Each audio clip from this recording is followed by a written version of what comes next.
Welcome, everyone. My name is Dr. Roger Narlock, and I'm the director of the Benedictine Institute of St. John's University, the sponsor of this speaker series. Thank you for joining us for this panel conversation, concluding our two-day exploration of Benedictine perspectives on diversity, equity, inclusion, and justice, or DEIJ. Please note that this panel is being recorded and will be available along with all of the earlier talks on Digital Commons and on the Benedictine Institute page of the College of St. Benedict and St. John's University website.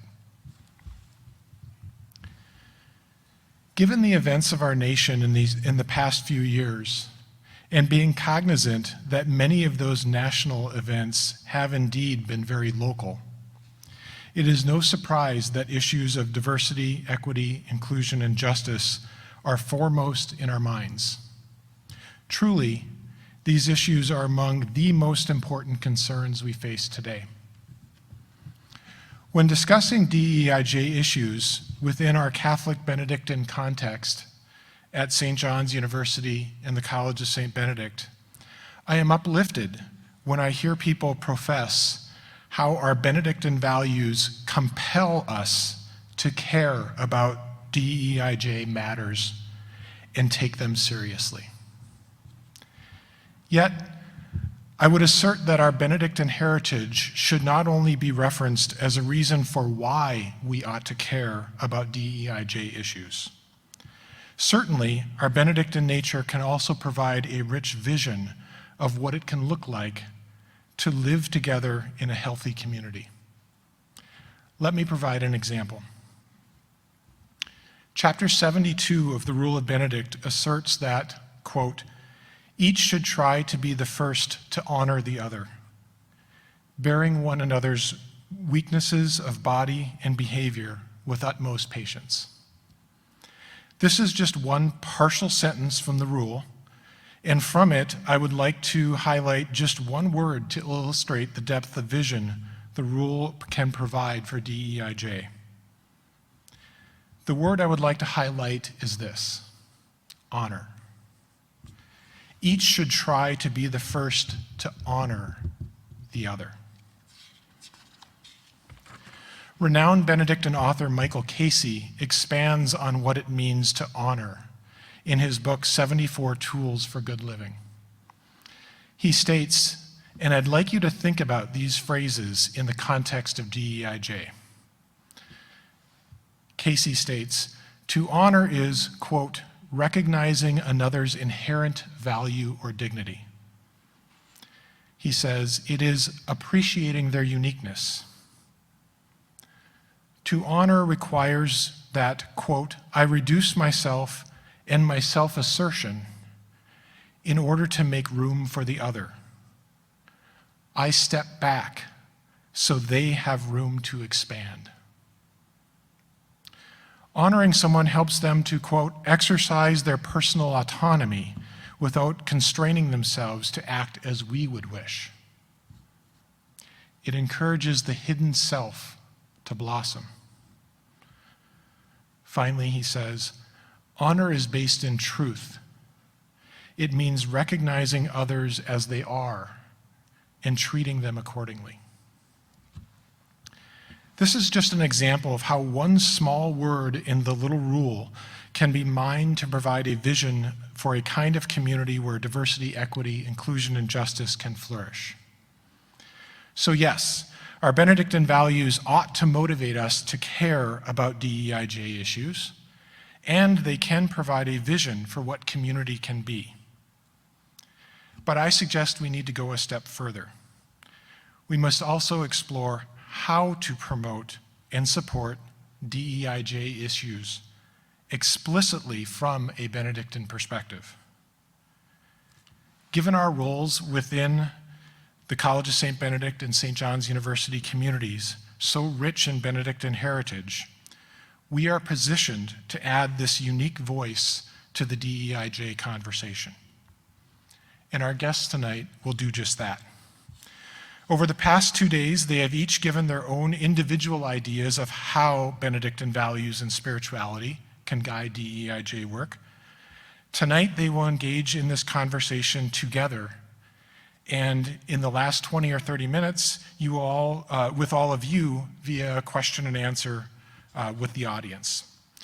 You should have pieces of paper and pencils, so we invite you to come up at the end and ask your question into one of the microphones. If you feel uncomfortable with that and would prefer to write your question down, you can pass it to the end and we will read it for you. So, to introduce our panel, tonight we have with us Cindy Liliana Gonzalez. Can you wave? A College of St. Benedict alumna. She also earned a master's degree in ministry from St. John's. She currently teaches family ministry in Spanish and English as part of the Emmaus Institute with the Catholic Diocese of St. Cloud, Minnesota. Cindy is currently finishing a second master's degree in education at the University of Minnesota, focusing on parent and family education. Cindy spoke to us yesterday about spiritual bypass and the importance of bringing our whole self to the DEIJ conversation. We also have with us Nicholas Tangen. Nick is the Director of Faith Practices and Neighboring Practices at the Minneapolis Area Synod, ELCA. He graduated from United Theological Seminary with a Master's of Arts in Leadership, focusing on social transformation. An oblate of St. John's Abbey, his work focuses on community life, community organizing, social action, and the life of faith through a Benedictine and Lutheran theological lens. Nick explored with us yesterday what it means to practice community rather than simply experiencing community. Next, we have Eric LeCompte. Eric, a graduate of St. John's University, has led religious groups in establishing policies that alleviate poverty, address global conflict, and promote human rights. He is the executive director of Jubilee USA Network, a development coalition of more than 750 religious groups and organizations. He is a member of expert working groups to the United Nations Conference on Trade and Development and the United Nations Human Rights Office of the High Commissioner. Earlier today, Eric shared stories of how Benedictines have been immersed in DEIJ issues throughout our nation's history, and where there are points of connection between a Benedictine ethos and our secular work on DEIJ. Finally, moderating our panel tonight, we welcome Jessie Bazan. Jessie earned her bachelor's degree from Marquette University and a master's of divinity from here at St. John's. An oblate of St. Benedict's Monastery, Jessie is a theologian and program associate for the Collegeville Institute for Ecumenical and Cultural Research, where she works on initiatives to help Christians deepen their sense of calling. Jessie is editor and co-author of the 2019 book, Dear Joan Chittister, Conversations with Women in the Church. Jessie is also a retreat facilitator, a columnist for U.S. Catholic Magazine, and a contributing writer at the Liturgical Press and Liturgical Training publications. Please welcome our panel with a round of applause.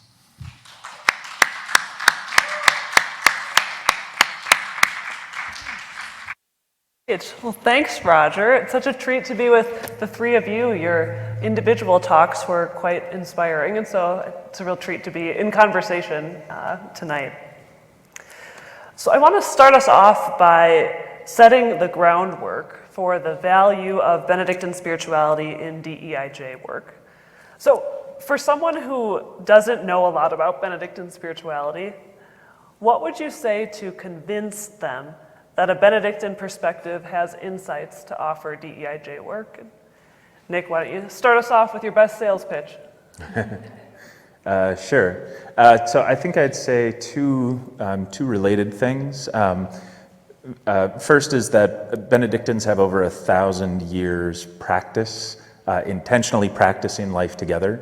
And I think that the work of equity and justice are fundamentally community practices. They require that intentional practice of building relationship and being together in community. And secondly, and I think this is related to what it means to live in community, is the Benedictine way of decentering our own self-will for the sake of, in the case of Benedictines, the gospel, but that higher value, that higher community commitment. So I think those would be the first two things I'd say. How does it land with you, Cindy or Eric? Yeah, I think the higher commitment piece kind of speaks to me of what you're talking about in relation to just like my intersectionality, wanting to make something like the Benedictine tradition be seen, be known, and in its parallels to other cultures. So historically, it hasn't been, for example, a Chicana spirituality, right? But acknowledging how it parallels can be such a beautiful thing, even though it doesn't sound like me, like my people, right? But acknowledging things like hospitality and how we know it here, a specific culture of that. But what would happen if we would hear what that looks like, what that feels like on a different cultural level? Hear the importance of getting that onto the table for conversation, because some of us know it and see it and feel it a very different way. So hear the importance of thinking of the Benedictine tradition as not static, but constantly changing if we allow it to, right? And if we allow that to happen, to get those voices to be heard, and not as I like to call it, sometimes we invite people, right, into the conversation, and we just treat them as a guest, but what happens when we leave them as a chronic guest? Yeah. When am I now a part of the community? If I've been here 2 months, a year, 2 years, I'm in my 4th year as an undergrad, or am I still a guest, or am I now a part of this community? And if I feel like a guest, what can we do? So just thinking about options, right? Making the spirituality be open to new options by including different voices. Right, a 1,500-year-old tradition doesn't continue for that long without changing and adapting and paying attention to the needs of the world. Right? Yeah. Eric, any thoughts you'd like to add on, for someone who doesn't know very much about Benedictine spirituality, how this Benedictine perspective could offer some insights to DEIJ work? Well, I think that within the Benedictine ethos, there's a strong sense of inclusivity, and that is really from the onset, from the rule of Benedict. Something that we talked about during some of the earlier sessions was this idea of what's the secret of the rule of Benedict. When you read the rule of Benedict from cover to the end, there's something very specific that you realize, and it's this idea that every day and every moment, everyone you meet, everyone you encounter, you're encountering God. You're encountering Jesus Christ. I think that's really the center of the Benedictine ethos, this idea that if we are all a part of God, if Jesus is within all of us, what does that mean for the world we create? What does that mean for the table we sit around? And I think hearing what Cindy is saying, because we know hospitality is such a critical part of Benedictine life.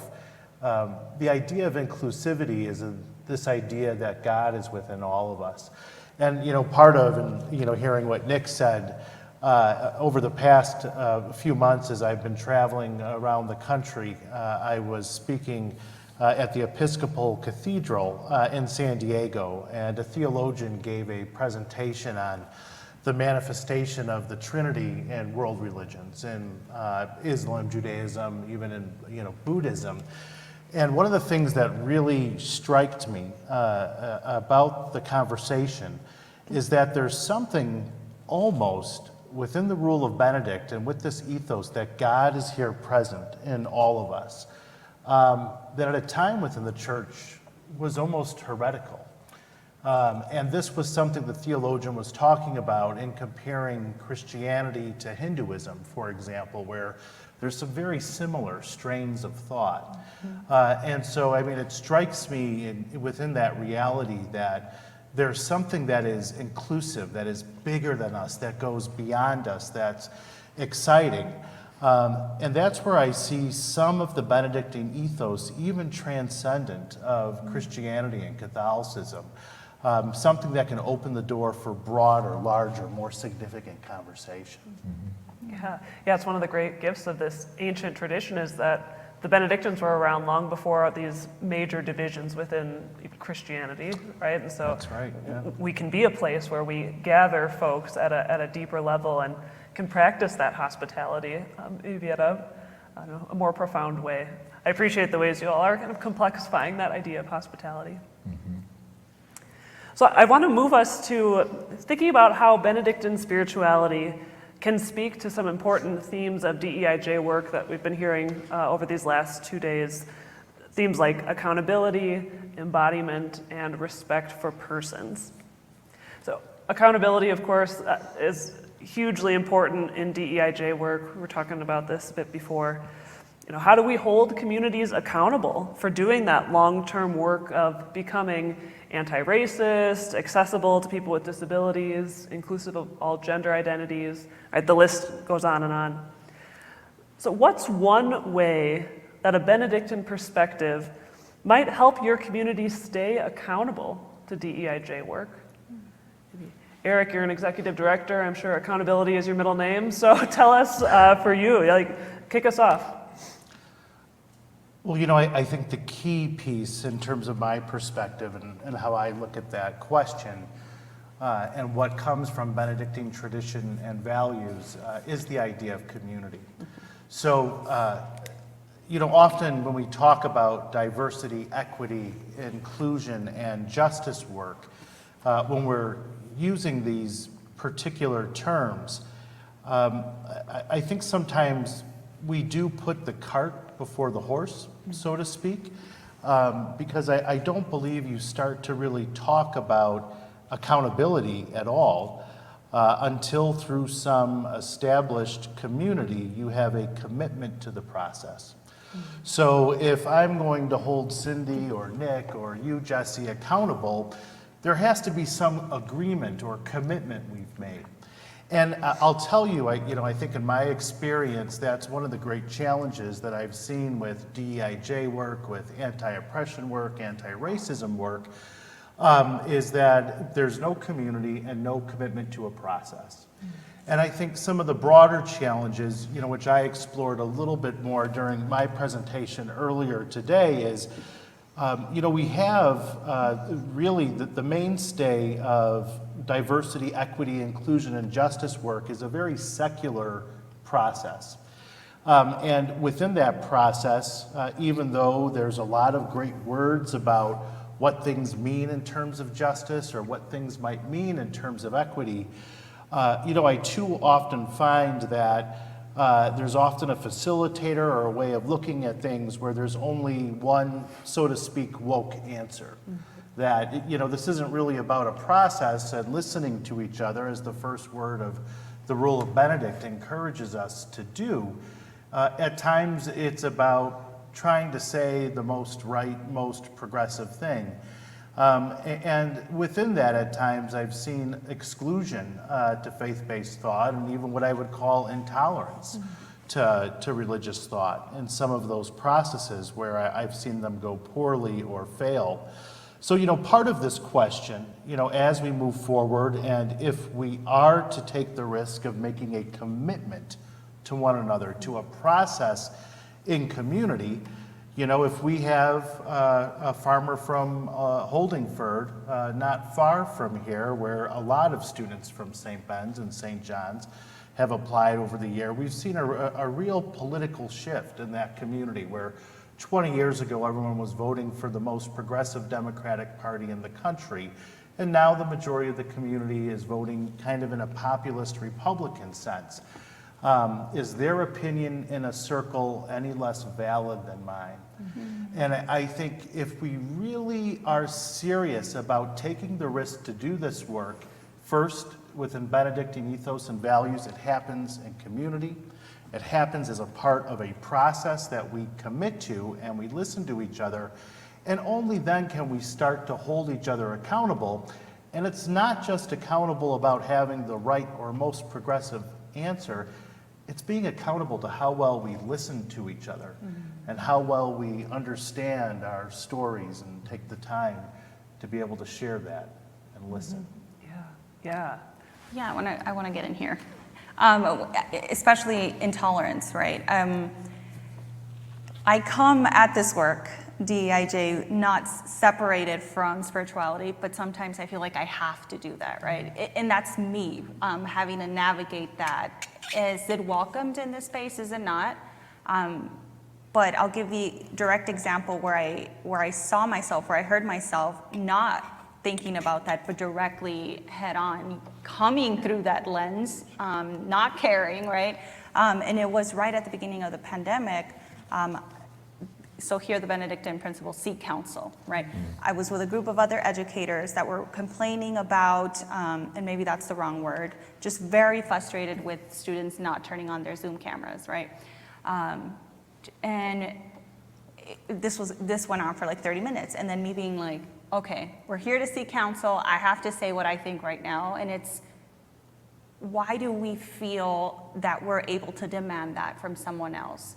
And this idea of them turning on their screen with this idea of hospitality, they're inviting me in. This is sacred space, their home is. And I'm entering that space as an educator, right? And without acknowledging that, there's a disconnect, I thought to myself. Because when I enter someone's home, in Minnesota, right, we take our shoes off. Sometimes there's snow or ice. Oh, thank you for inviting me, right? And then in Zoom, it was almost like, no, we don't have that time to say, I've never been to this person's home before. Now I'm there. I had a student over last month turn on their camera to say hi, and he was on a public bus. Thank you for joining us, right? So this idea of what makes me entitled to that sacred space in that time, seeing it through that Benedictine lens of hospitality can really challenge, but hear the importance of seeking counsel and being heard. And it's tricky though, because then you have to recognize, do I have power in this space or not? Can I do this? Am I gonna be heard, or am I gonna be pushed to the side and say no, right? So, intolerance, right? Yeah, I mean, so love what both of you are saying. I mean, one of the things that I'm thinking is, first, I think we often mistake accountability for a stick, and we think about accountability as punishment. And I think I like to think about accountability more as calling someone back to themselves or calling someone back to community, right? And that flips that away from my self-interest to the community's self-interest, right? I need you to be back into this community. We need you to be part of this. And so I think that in a lot of ways, like so much of this work requires that we have our belongings secure before we can step into that, or in some way named. You have belonging here, and now we can get into this, we can get into these really complicated things, right? Because if I feel like my belonging is at risk at all times, that makes me curl up, that makes me get defensive, right? I think the other thing I'd want to name too is that there are oftentimes some assumed accountabilities or some assumed agreements, right?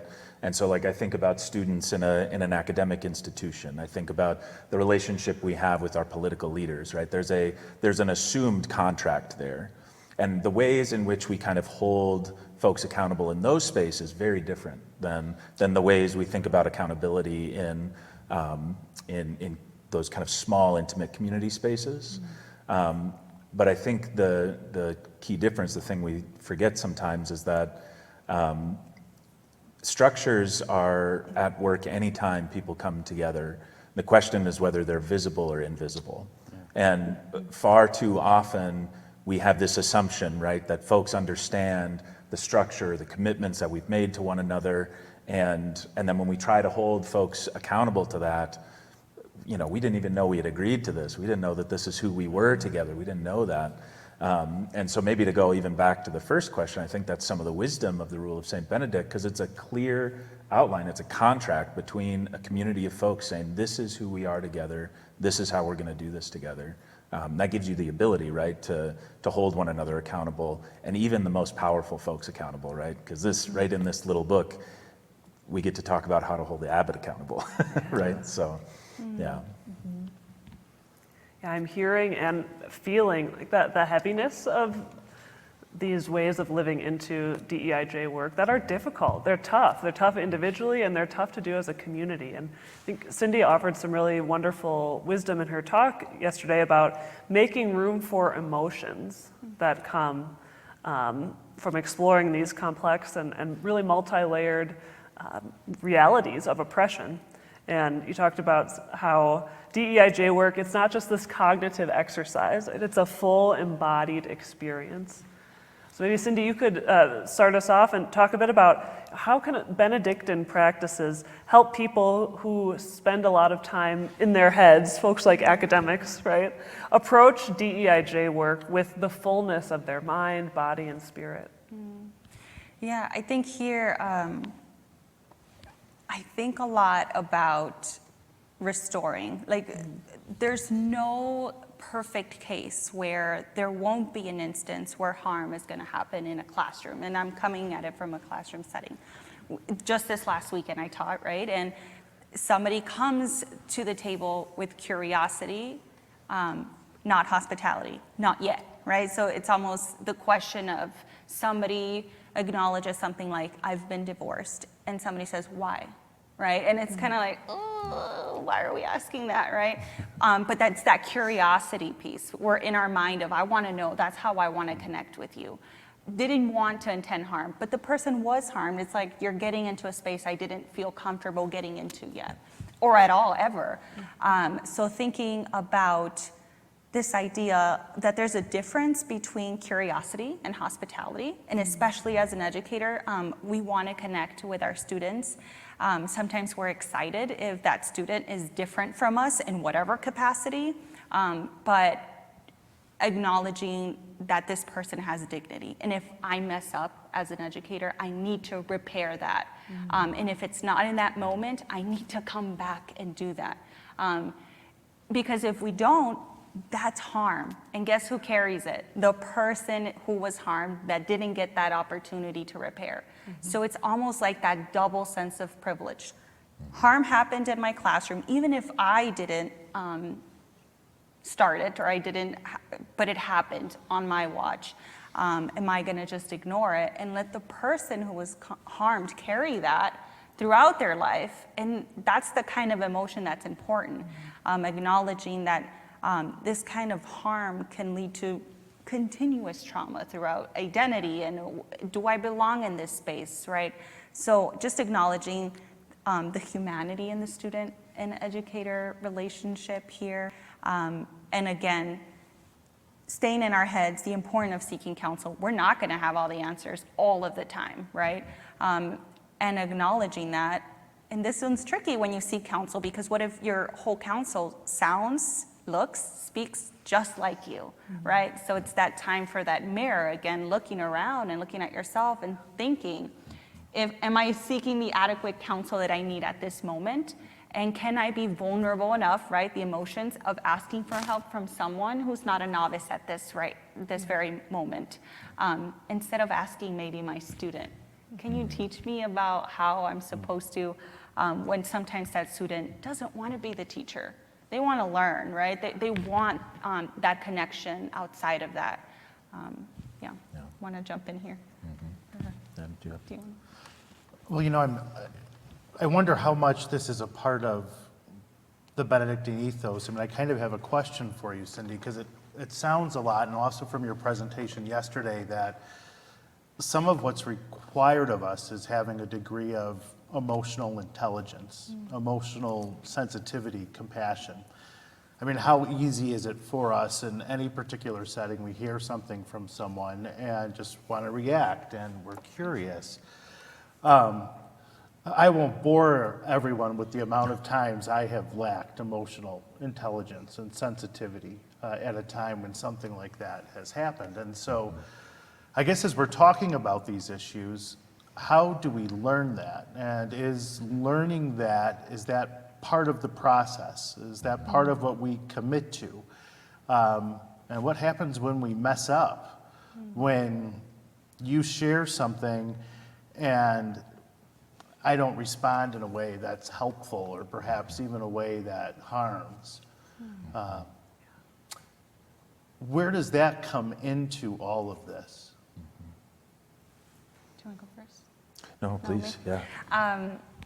I think about sometimes when we cause harm, we don't know it. And that's the hardest part. And especially because if we're not told, hey, this hurt, right? But if that does happen, if I didn't recognize it, but somebody else did and comes to me, how am I going to respond to that? Am I going to automatically say, I didn't mean it that way? Defense. Even if we're not trying to be defensive, when we use those words, right, I didn't mean it that way, immediately negates, I don't even want to hold this conversation anymore. I'm coming to you out of a place of just, I want you to acknowledge that I'm hurt, right, that there was harm done. So I think that we're not going to get it right all the time. And I do think that the DEIJ perspective needs to include that emotional piece of emotional intelligence. And it's varied. It's not just students and educators. For example, if an educator yells and at someone and the student takes it personally of like, oh, I messed up, and there is no repair of the adult coming back and saying, it wasn't you. Right? And this is what we learn in parent and family education. When we want to repair the relationship with the child, when we yell like, I need to work on myself. This has nothing to do with you. I apologize. But sometimes that repair just doesn't happen, especially not in academia. We fear that there's going to be, if I acknowledge that I caused you harm, is there liability in that? Yep. But I think that that's the specialness about the Benedictine tradition, is that we can acknowledge the emotional side of things because we just can, because it's spirituality at practicing the uncomfortable. Right. Yeah. Yeah, I mean, I think for a lot of folks, the first context where you learn or likely don't learn emotional intelligence is your family, right? And, you know, I come from a long line of northern Minnesota Norwegians, so you can imagine my emotional intelligence journey. That's come a long ways. But I think, again, that's that kind of community piece, right? Like we've so individualized so much of our justice work and kind of the preparatory work that we need to do for it. And I think that's another way that sometimes the kind of academic culture gets in the way too, where we want to be totally prepared before we do the thing, right? I need to know what I need to know before I start to build relationship, or I need to arrive at emotional intelligence before I get into the work, right? Like, good luck, you're going to die way before you get to that point, you know? And so I think it's always in practice with one another, right? That's where you develop that emotional intelligence, and that takes intentional work. It takes, like we were saying before, a clear outline of what it means to be together, who we are together, right? What does reparation look like? What does it look like to repair? What does it look like to listen? And then to be able to kind of hold one another to that, so that we get a chance to kind of practice that repairing. And I think that kind of keys in too a little bit to the practice, I'd say too, that for that doing that hard work. I think we have to develop a practice of critical self-reflection, not only as individuals, but as communities, as institutions. We have to have this regular practice of returning to ourselves and saying, how are we? Have we done this? Have we been the community we've called one another to be? And again, that's something we have to do together, right? And so I think that self-reflection piece is huge, and that has to come from a place where you're willing to be vulnerable, where you're not thinking liability or defensiveness, or will this lose us money, or will we, et cetera, et cetera. It's valuing the person sitting across the table from you. Yeah. Yeah. I will say one more piece, and I think that it's about within the Catholic tradition, though. I have seen it, I have heard it, this chronic fear of I'm going to be excommunicated if I say the wrong thing. I've felt it in the classroom when I was a student and being like, what, right? Especially, I remember so vividly reading an encyclical from popes past in class, and the year matching up in my brain, this is the exact year that the Jim Crow era was happening. And there's no mention of what was happening during that time in this encyclical. And in my brain, and then raising my hand and saying, where is it? It's not here. This is the time that this happened. And sometimes I saw it in my professors' faces of saying, I want to respond, but no, we can't, right? You don't have to. Can we just acknowledge it, that it's missing, and just hold space for that, of how that feels as a woman of color in the church, in this spirituality, looking at this encyclical of this time period, and there's no mention of the harm, or even just the support, lack thereof, what that feels like, right? Yeah. Okay, just one more thing, because I was just thinking about this too, because the question is kind of about that kind of embodied practice. A lot of what Benedict talks about is those good old-fashioned body things, right? How do we eat together? How much wine do you get to drink every day, right? You should take your knife off before you go to bed so that you don't roll over on your knife, all those kinds of things. It sounds trite, but in the organizing work and the community engagement work that I've done, I can't overstate how vital the practice of sharing meals together is. That space of sharing meals, I think so much is possible around the table. I think it's not an accident, I don't think, that Christianity is centered around this table. But that space of sharing food, kind of sharing food and having that informal time to just be human beings nourishing our bodies together, there's something so leveling about that. And I've seen so much impactful work be done in a dining room table, at a dining room table with a potluck and a whole bunch of different food around the table. So, Yeah, these are excellent examples of practicing being in community, even when it's hard. Sometimes it's easy, right? A group of friends sitting around having dinner, but sometimes it's really hard, like in the classroom when harm has been caused.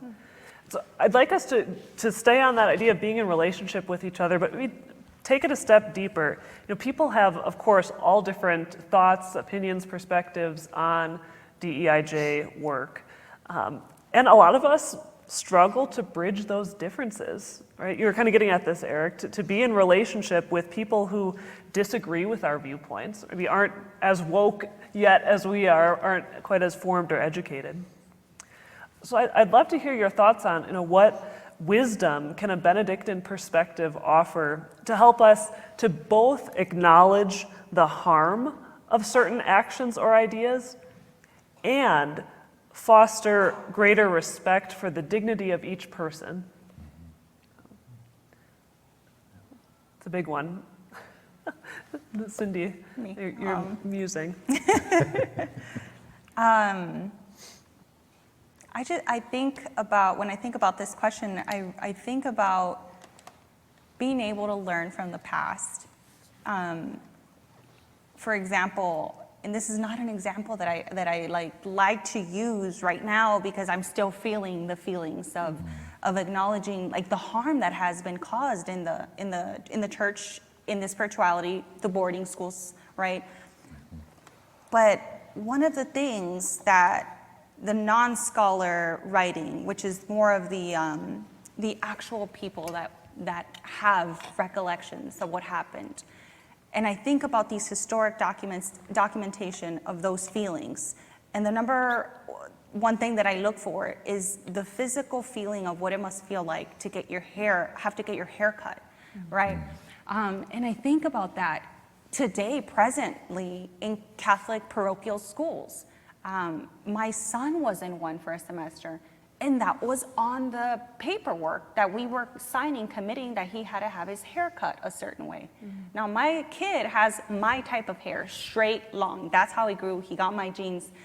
He's blonde like his dad, but he has my straight, like jet straight hair. He didn't want to cut his hair. We've never cut it. He likes to have it long. That's his thing. My cousins never cut their hair. We have an indigenous background where if you didn't cut your hair, it wasn't even a topic of conversation. But the fact that it's still there, it feels wrong that it's still a priority. To come to this parochial school, you're committing to cut your hair a certain way, if you're a male or if you're a female as well. So just, there's certain things that we haven't looked at from the past that we still kind of see and think, are you kidding me, right? But then at the same time, holding space to have that conversation that a lot of people don't know. They don't know that that's what happened historically, and how like somebody reads that and automatically we want to opt out, right? Without even engaging in conversation. I see it through a certain lens and I'm like, I want nothing to do with this. But the importance of community here, right? And just also just me personally, is resistance a bad thing? Instead of stepping into community, being vulnerable, coming from a place of, can we have a conversation about how this hurts?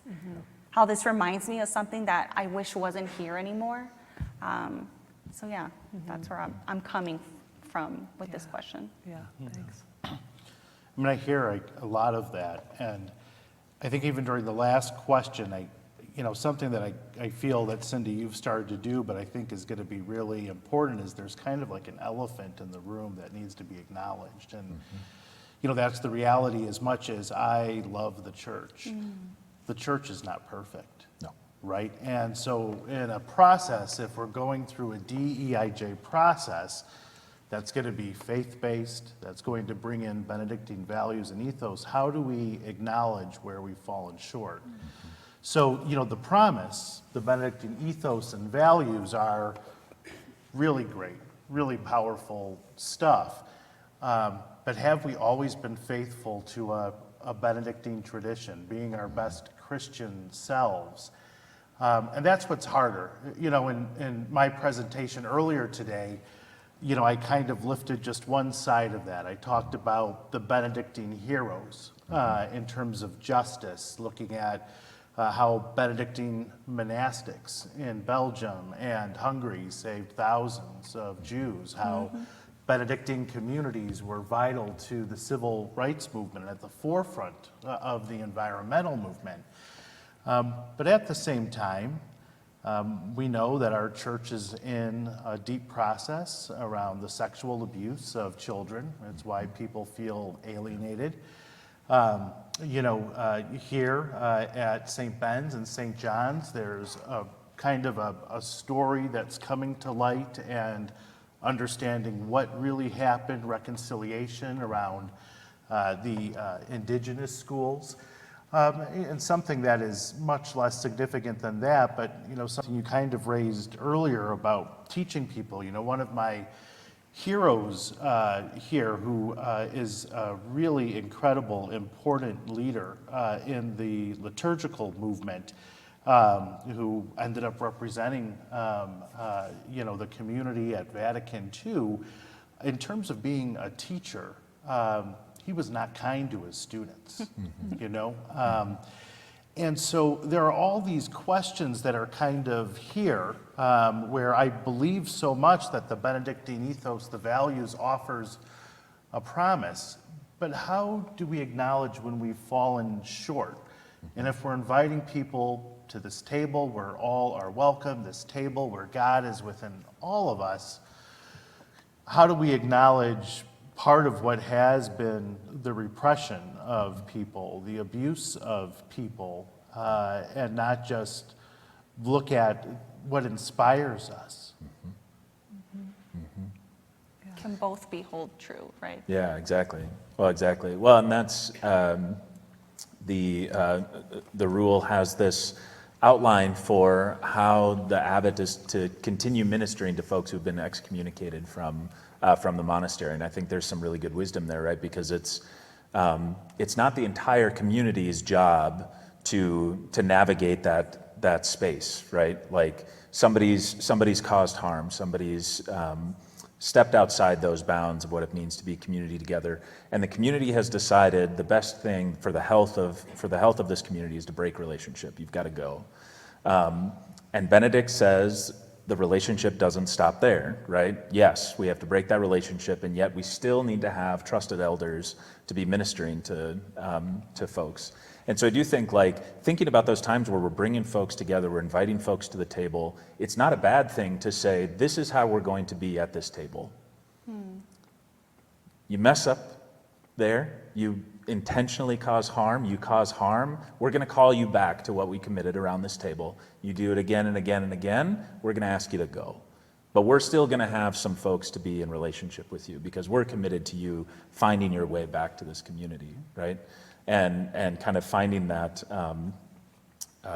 finding that space. So I think boundaries are good, and I think Benedict's clear, right? There are some things that are just not going to fly in the monastery, right? And we need to be clear about that. I got called out really well for something like this when I was talking with folks about the sanctuary church movement, the kind of the renewed movement that started, a little bit before 2016. And I was in a room full of church leaders and lots of immigrant leaders, and I was talking to them about how, someone had been bragging about the fact that they had undocumented immigrants and ICE officers in the same church, and this was a beautiful thing. And in my mind, I said, this is the worst. This is a terrible idea, right? There's a horrible power imbalance here. You've got somebody who represents danger, for some people's lives. And it was two immigrant women who just called me out almost immediately. They said, are you kidding me? This is exactly where we want the ICE officer to be. We need him to be here because we have enough faith in this community and for them in the gospel, in Jesus, right? That we need that ICE officer here because we think he's going to be transformed here. And the minute we take him out of community, we just double down on that division. We double down on that space in between. And so, I think it's complicated, but I think it's important to figure out who are we together. Sometimes folks are going to cross that bounds and we're going to ask them to take a break. And then we're going to figure out who are our good leaders, who are the folks that can continue that relationship and continue to build that. I think that's some of the wisdom that the rule can bring. Yeah. Wow, thank you for these stories and insights.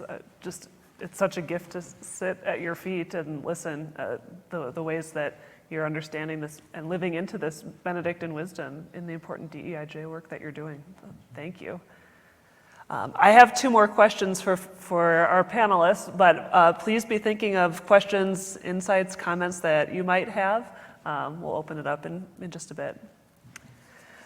So if we turn or kind of continue to talk about more of these concrete practices for DEIJ work that are rooted in Benedictine spirituality, my hope is that folks could leave tonight with one or two more practices in their toolbox to really live into this spirituality that we have on this campus.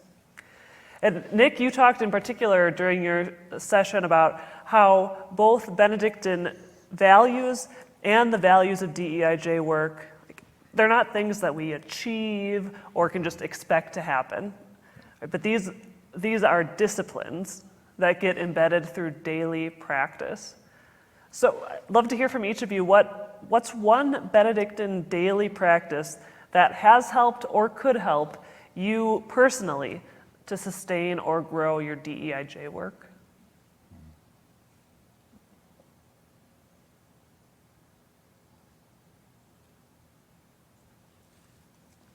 Should I?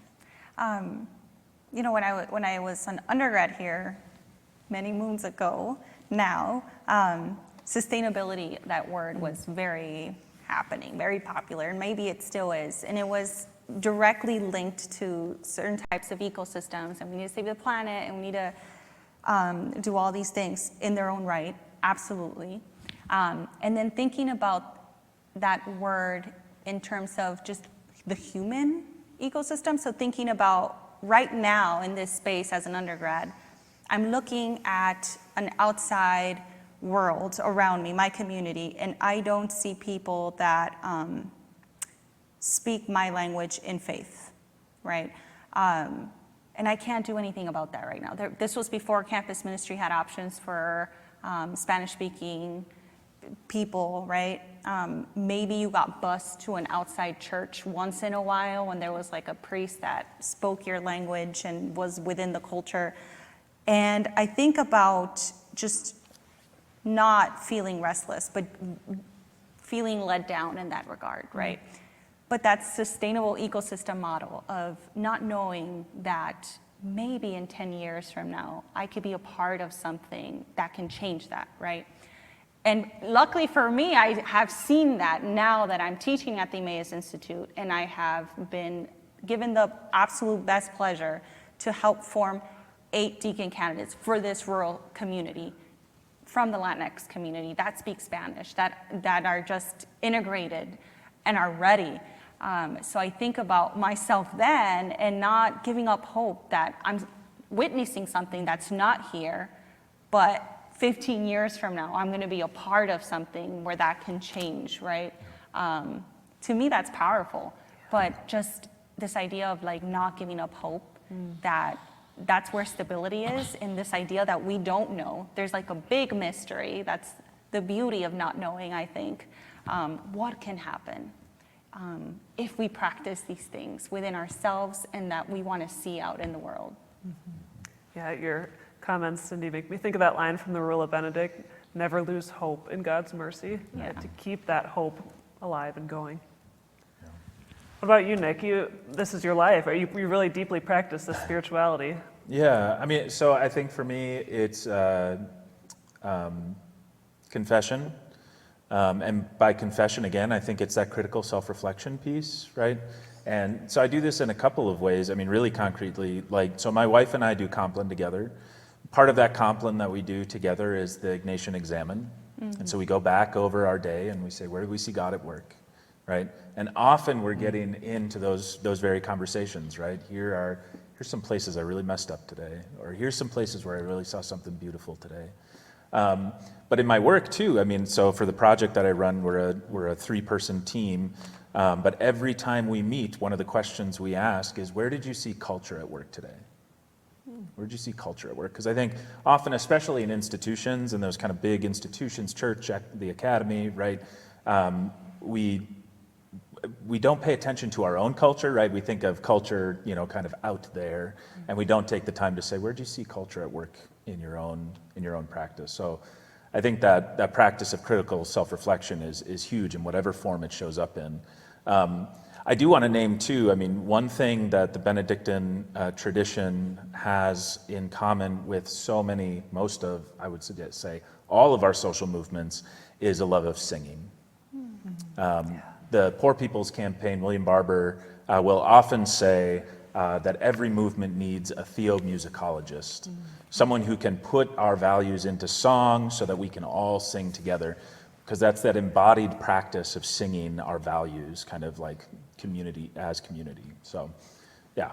Singing and self-reflection, let's go with those. And the self-reflection piece that he's talking about reminds me of humility. Yeah. That's how we practice it, acknowledging where we fall short, Yes. where we are now, where we want to be, Yes. and again, never losing hope that what we want to be can happen. Just right now, let's just stick to the humility piece of, this is where I am right now, right? Yeah. I think for me, the most significant element is around prayer. And that piece, which is very significant in the Rule and Benedictine community, that idea of prayer, of reflection, of silence, for me is, I think, what allows me not only to reflect, but also to try as best I can to be in a conversation with God. And, I find in ways that throughout most of the day, almost like the liturgy of the hours, I find myself in prayer. But, praying with the monastic communities where, with liturgical reform and everything, the communities do prayer right here. They do a really, really fine job. But what always crystallizes the prayer here for me are the intentional moments of silence. When the wave and the flow of the words ends and you just feel and be in that silence. So, I think having conversations with a lot of people over the years, my mentors, those who've gone before, young people who are starting this kind of work and asking, how do you keep going without burning out?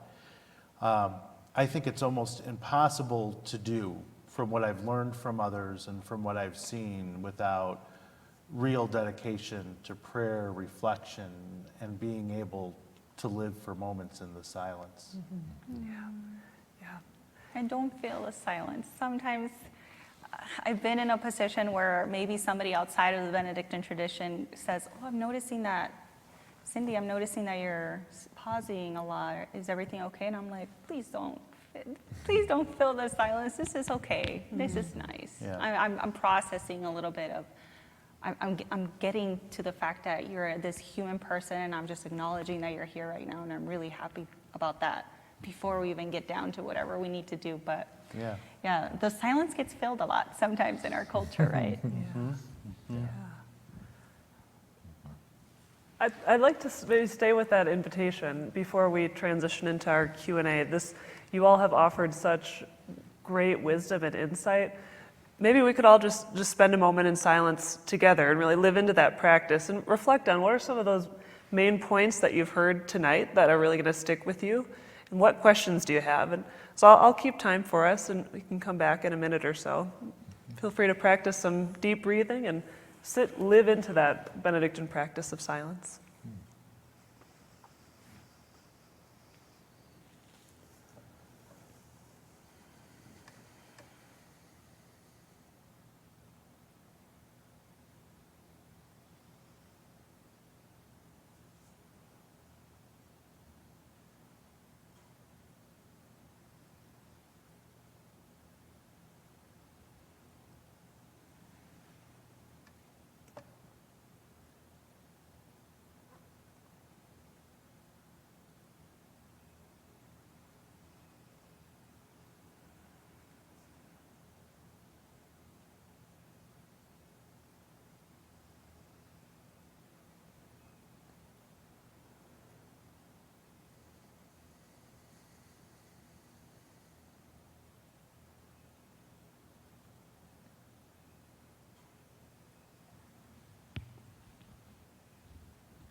And that's 1 minute.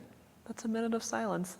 One little way in which we can pause throughout our day, right? And to really take in whatever it is in our classes, in our work. I've found it to be a really helpful practice, and it sounds like you all have too. Yeah. Can we have 5 more minutes? We'll see if folks have questions. I tried to practice centering prayer with my wife one time, and it took about 1.5 minutes, and she was like, this is the worst, I'm out of here.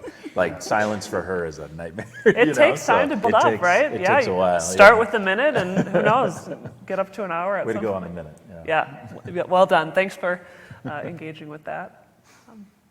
So I would love to open it up for questions. Again, feel free to, if you're more comfortable writing them down. Roger and Trissa have some papers. Oh, there's lights on the side, or you can come on down and ask in person. And as we wait for people to ask, we'll enter into that silence as we need to. Yeah. Okay. Oh, we have a question. Question already. Perfect. Timo. Oh, wow. I don't know, can you hear me without using a microphone, or do you want me to? For the recording. I think for the recording, maybe Roger can bring it over. Thank you. I'm a member of the Benedictine community here, and one of the traditions we have, which I love, is calling each other brother. And it's a way of, by the very fact of how we address each other, we're talking about our relationship to one another.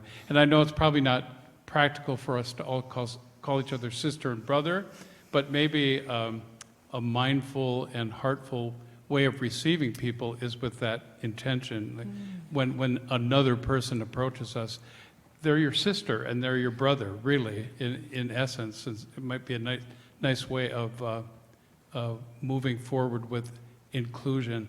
I'm also a member of the DEIJ committee here that recommended hiring a diversity officer. One of the things that I feel is my role, one of my roles on this committee, is to represent being a faculty resident with 80 freshman men on this campus. And I hope this isn't opening a political can of worms, but there is some, in this effort to be inclusive and to welcome diversity and talk about justice and reparation and everything, there's a lot of growing confusion, sometimes resentment on the part of white males that like they're now being excluded, they're being shut out, they're being vilified, they're the enemy, not the ally. And I wonder if any of you have any insight on that reality and how we can not let that happen. I don't think St. John's is going to end up with a chapter of Proud Boys, but we could end up with disenchanted and disenfranchised young white men, and I'm kind of worried about that in my own work as an FR. So I don't know if you want to comment on that or not.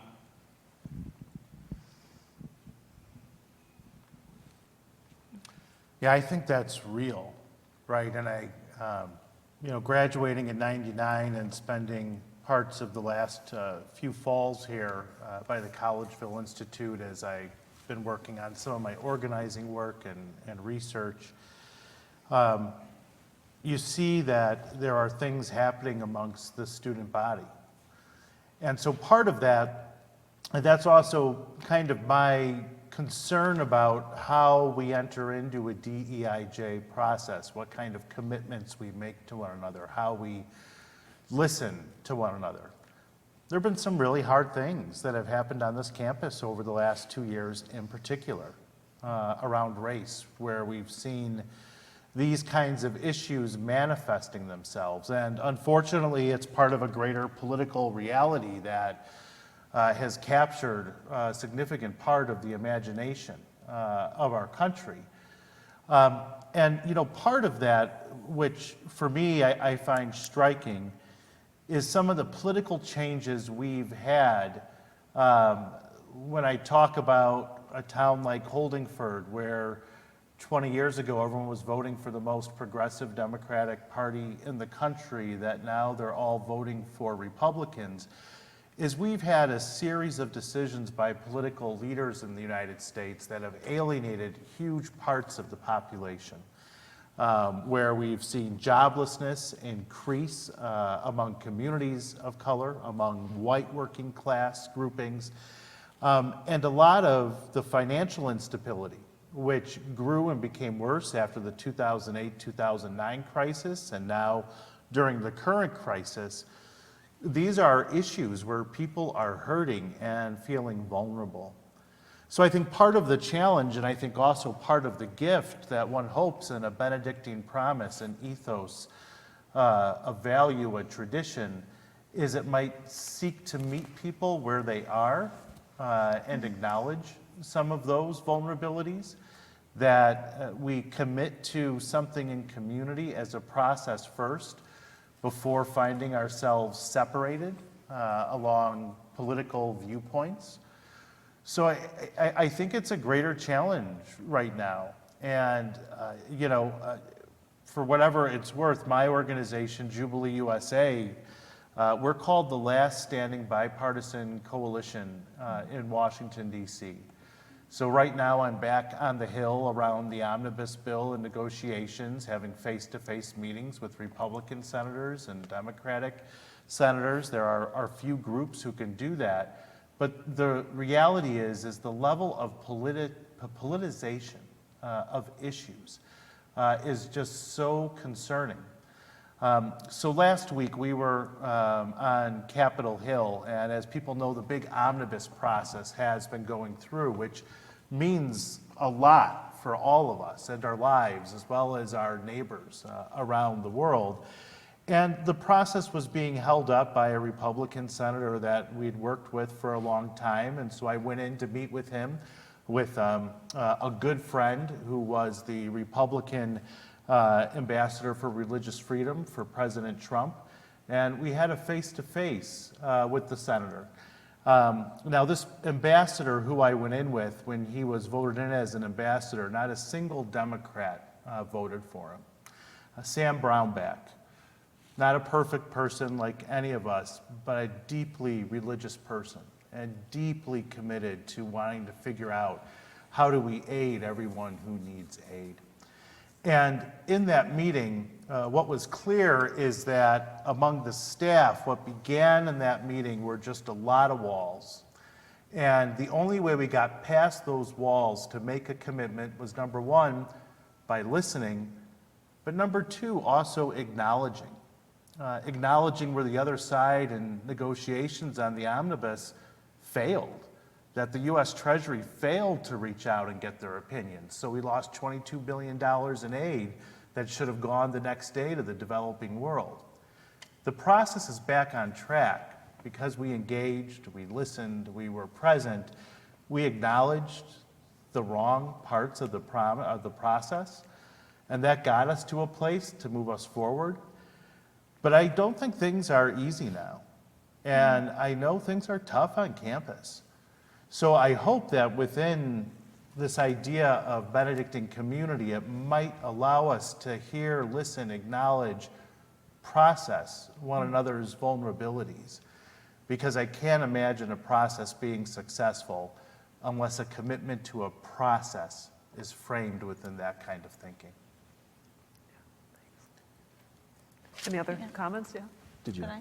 Just a quick comment that to acknowledge that all of us here had dinner yesterday, and I brought forward that I spent like 3 hours reading the back issues of the record, and we held space of the amount of grief that's on there, both sides, just grief, pain. There seems to be this common just emotion, right? This idea of this needs to be heard, processed, acknowledged. The beautiful thing about the record is it goes in the archives, right? So this is here. This is not going to go away. People 20 years from now, 40 years are going to recognize. Okay, let's look at the time period and let's look at these. Let's listen to these voices. Wow, this is what they were feeling. They're important. So don't give up on expressing those emotions in whatever format. They're going to be valuable, right? To when we look back. And then two, one of my students this weekend asked me, and this was a Spanish-speaking community, asked me, can we be too hospitable? Mm-hmm. And I asked, is this coming from a place of where? And she was very honest, fear. Mm-hmm. Are we changing too much out of Catholicism and what did I use? I used the ecumenical model, right? Mm-hmm. The oblates, right? We have this spirituality that we're so comfortable within ourselves that we're not fearing other, right? We're inviting them in. And then she goes, but what if they screw up my faith and they make me question? Good, right? Because that's where we form ourselves to stronger convictions, or we expand our idea of what hospitality is, of what divine, what wisdom is. So I think fear, right? It's there. Mm-hmm. Yeah, I mean, yes. And I also get a little frustrated by the question a little bit, and here's why, I guess. I think that, I think often what I think people are feeling that. I don't want to take away from that. I think that there is for young white men, for white folk in general, or folks who carry privilege, this kind of fear. But I think it's also, some of that is also rooted in socialized fragility too, right? And there's a sense in which folks on the margins, folks who don't carry the same kind of privilege, get punished when they show that kind of vulnerability, when they show that pain and that hurt, right? And I think the frustrating part for me is, because I hear this in so many of our institutional spaces, is that as soon as the kind of conversation comes up where we're starting to talk about concretely getting into the work of doing justice, we almost immediately recenter the folks who have been the center of the story for so long. And I think while that's true, I'm not dismissing that at all. We have to attend to both. But in the spaces where we're actively trying to get at this work, I think it's okay for some folks to experience some discomfort, right? And I think the best thing we can do is, and kind of what I was saying earlier with the Senpecte, right, the elders, to kind of attend to folks. Who are those folks that can help us build that sense of resilience, that sense of anti-fragility, so that we can show up fully in those spaces? Because I feel some of that myself. I'm in spaces plenty of times where people bring up white saviorism, and I can feel myself just like, But it takes practice. You have to have that time of doing that work. And I think part of the challenge is like, we can't keep asking the folks who are bearing the brunt of the actual harm to take a back seat, while folks who look like me are feeling rough because that position isn't being held by them anymore. And so that maybe that's my challenge, I guess, to say we have to do both, absolutely. But if we find ourselves in this work kind of recentering the folks who have had the center stage for centuries, we probably missed something. There was another question right there. Great. Hi, I'm Amy. I'm a student at the School of Theology, and one thing that I heard from a lot of the panelists tonight was this emphasis on Benedictine values, community, hospitality, really good peachy, stuff to really lean into. But in my own studies, I've been struck that the purpose of community, the purpose of hospitality in Benedictine contexts might actually look a little bit different than what our kind of postmodern contemporary notions of community are. Like, it was not too long ago that you had Benedictine communities here in the United States that were separated between choir monks and lay brothers. Brothers still can't be elected abbot. Within our own two communities, the sisters down the road will never be able to achieve the level of abbey because they're not cloistered the way that some other women's communities are here in the US. How is it that we don't erase the bumps and bruises of the historic Benedictine values of community, especially, knowing, again, that these were not dissonant things, right? You had Benedictine communities that had these intentional stratifications between choir monks and lay brothers. Some got educated in Latin and theology, and some didn't. Disproportionately, the people that were put into manual labor were the lay brothers, people of lower socioeconomic status from their families' origin, of racial minorities, if they made it to the hills that Benedictine monasteries are typically grown on, as opposed to urban, kind of pontifical orders. How do we not erase the hard bumps and bruises of Benedictine values historically, instead of imposing our own kind of like, oh yeah, Benedictines have done community for like centuries. It's like, well, yeah, they've had a notion of community that was not dissonant with these kinds of stratifications and views of power. How do we not let go of that hurt? Does that question make sense? Yeah. I think similarly to not historic presently, the communities that exist right now, Benedictine, that are kind of offset, really, truly, they're called very traditionalists, right?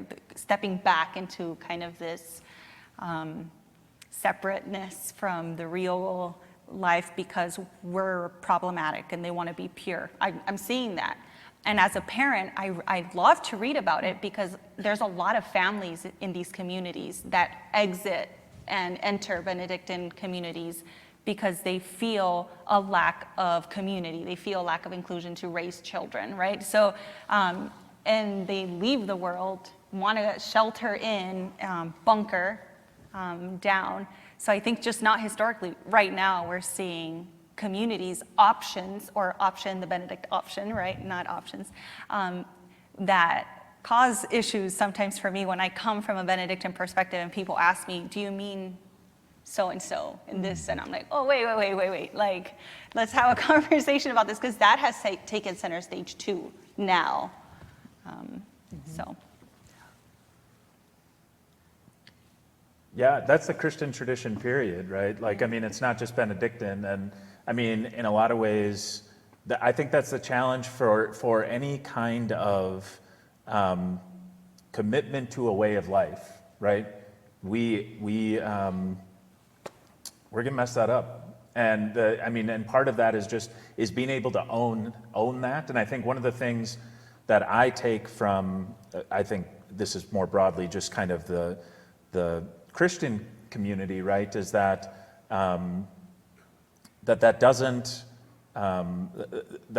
negate the commitment, right? Like the ways we've broken trust with the commitments we've made doesn't negate the commitment itself. Like it's the abuse does not negate the use, right? So I think you're absolutely right though. Like we can't, if we have this kind of flowery vision of Benedictine history that we're like, they've just been living in perfect community for their entire lives and everything's been great, we know full well that's not true, right? Like, that's absolutely true for my family though, too, you know what I mean? Like, and so I think it's just being able to be honest about that and own that, like, yeah, that's part of who we are.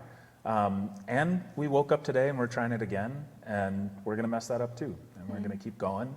Because that's the work, right? And I think that's the stability of the Benedictine commitment too, right? It's this lifelong generational process and this work of doing, the work of justice and equity. That's long-term, lifelong. Our kids' kids are going to be doing this work because that's the nature of what it means to be community.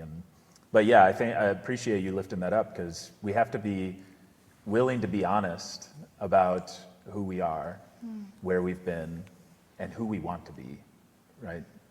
And maybe transparent too in the process. Yeah. Yeah. Yeah. Anything you'd Another like to question? add? Oh, Yeah, we maybe have time for one more question. the last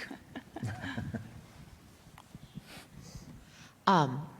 I just want to thank you all for the panel tonight. It was nice because I got just a little bit of it. I wish I would have heard both of you, but apparently it's going to be online.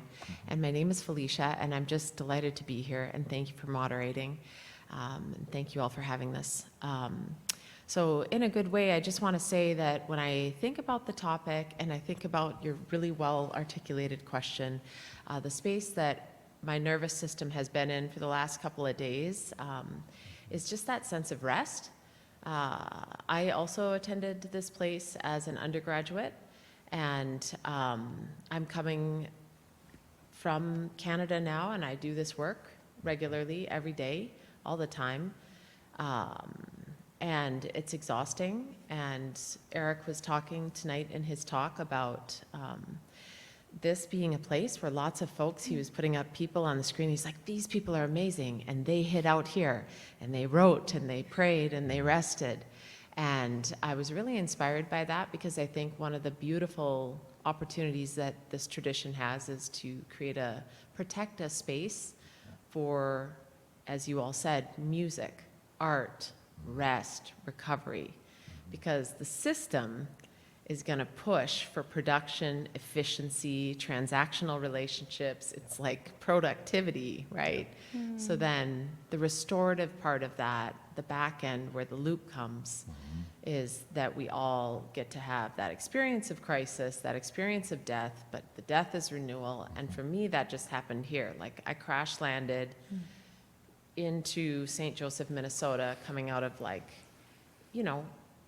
it's just this work. It's just the work. It's lifting up the work, and it's that day-to-day practice of the work, as you talk about, from eye contact to carrying forward with greetings and gratitude in the right way. That's really mindful work.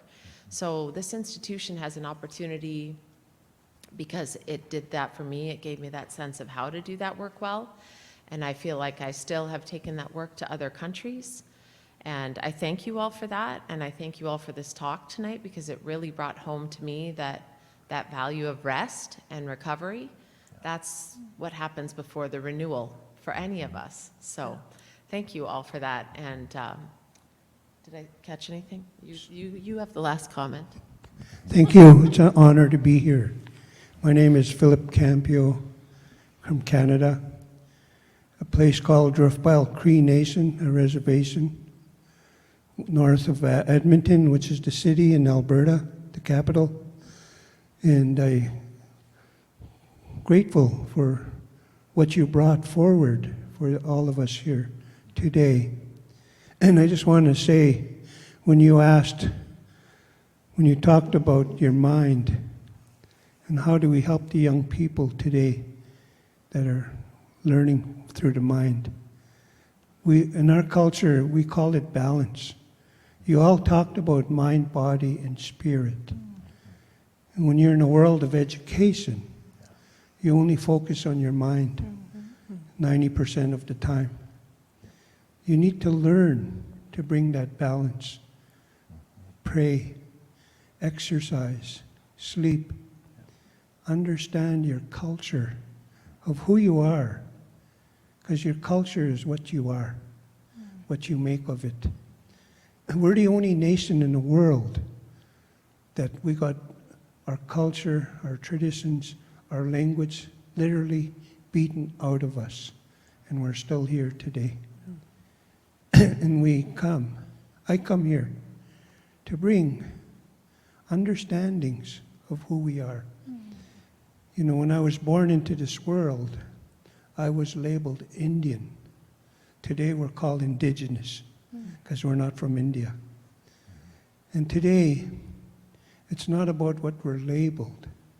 If you want to learn balance in your life, it doesn't happen once or twice. It has to be every day of your life, from the moment you wake up. You talk about faith. One time an elder told me how much faith you have in God. We were led to believe God put us on this earth and said, you have a 50% chance of life as a human, and I match you 50%. Took me many, many years to realize that 50% God offered is how much faith I put in God. The more faith I put, the higher my life became more balanced. And today, as we sit here, we think about culture. Know who you are. Know your language. Know your traditions. And that's what you put the faith in. It's not, we're taught that we're all equal. We have a humble life. We live in humility. We're all equal. No one's better or greater. We just have different ways of doing things. Amen. Yeah. Yes, Thank you for allowing me to be here today. Thank you Thank for you. sharing that wisdom. And thanks to each of you. I love at the end of the Rule of Benedict, he writes about that good zeal of monks, and you three are just exuding that good zeal. So thank you for your time tonight and your insights. I think Roger may come up and close us out here.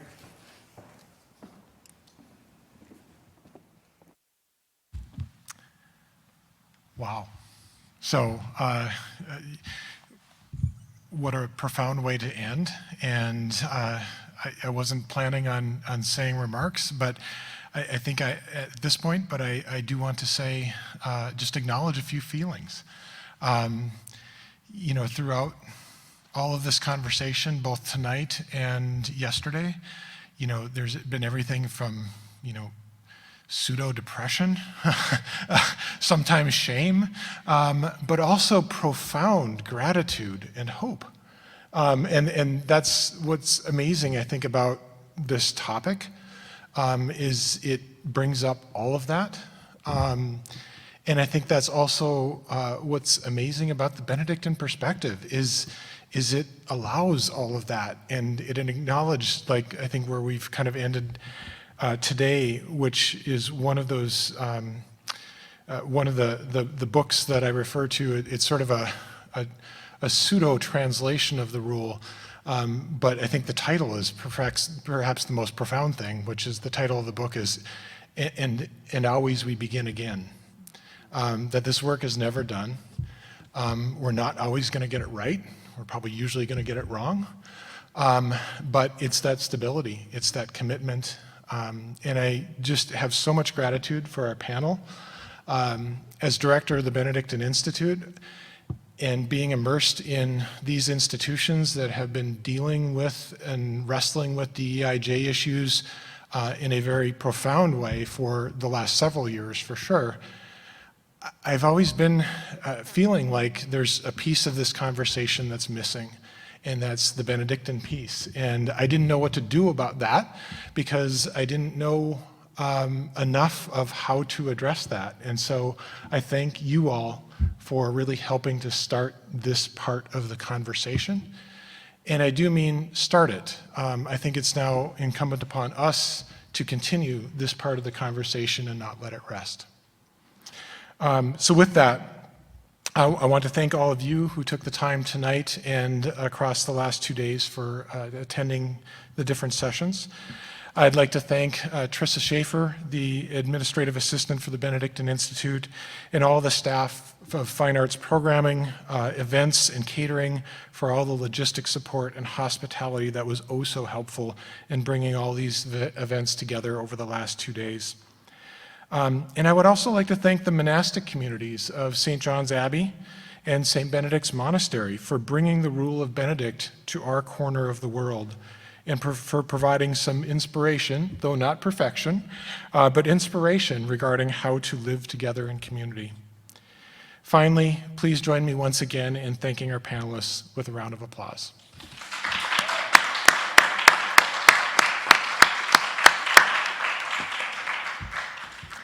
Have a good evening and safe travels.